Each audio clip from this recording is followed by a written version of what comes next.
we've expressed about 2 years ago an ambition, which is to reduce the footprint intensity, carbon intensity of the company by 30%. And therefore, by saying that, we've expressed a number, and therefore we've had to organize ourselves to have pretty detailed reporting at the level of each of our division, each of our CBU. So we're really, as a first place, using sustainability reporting in order to drive our action and to be able to match the ambition which we have expressed. It's well, it's allowed us first of all to track and to measure the progress we are making towards the objective, to be able to find the corrective actions in order to be able to achieve it.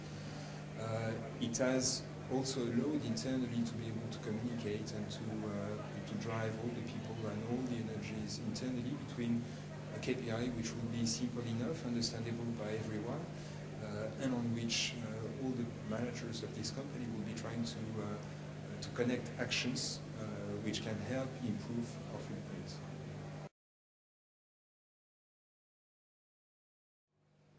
I think it's, a large part of our action, whether in this field or in the other fields, are driven by objectives, are driven by goals which we set for ourselves, and each of these goals are systematically given quantitative measurements.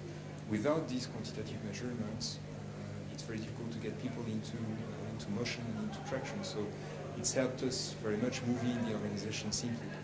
Not limiting ourselves to that, of course, doing many things around this area, going to offsetting actions, going to communication, going into the area of the milk, and exploring the way we can improve the sustainability of farming in order to get the milk we want and the conditions we want, which is good for consumer.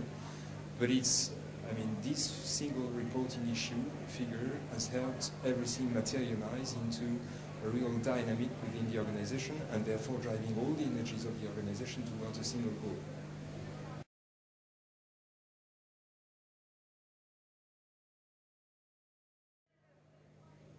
I think the main challenge we face does not prevent us from going ahead, but for sure is raising questions for ourselves. We are investing a lot of energy, a lot of money to build systems, to build reporting standards, to build things which participate to what I've described before.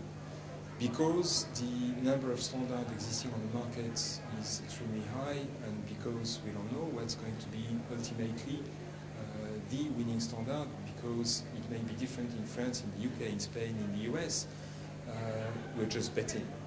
And the fact to bet is not necessarily extremely easy when you invest a considerable amount of time and money into building systems. So the main challenge, I would say, is to be able to have within in our environment a standard emerging, because having more visibility about what we'll have to do tomorrow is certainly going to help us going further and investing faster in this area.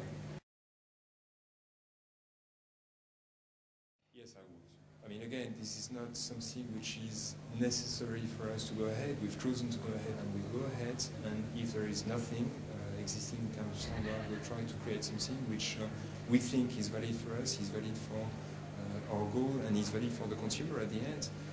But it's clear that it will be highly appreciated if we could have more clarity and be sure. Be focusing on acting and reducing our footprint, as opposed to spend time in trying to understand what's going to be the standard of tomorrow.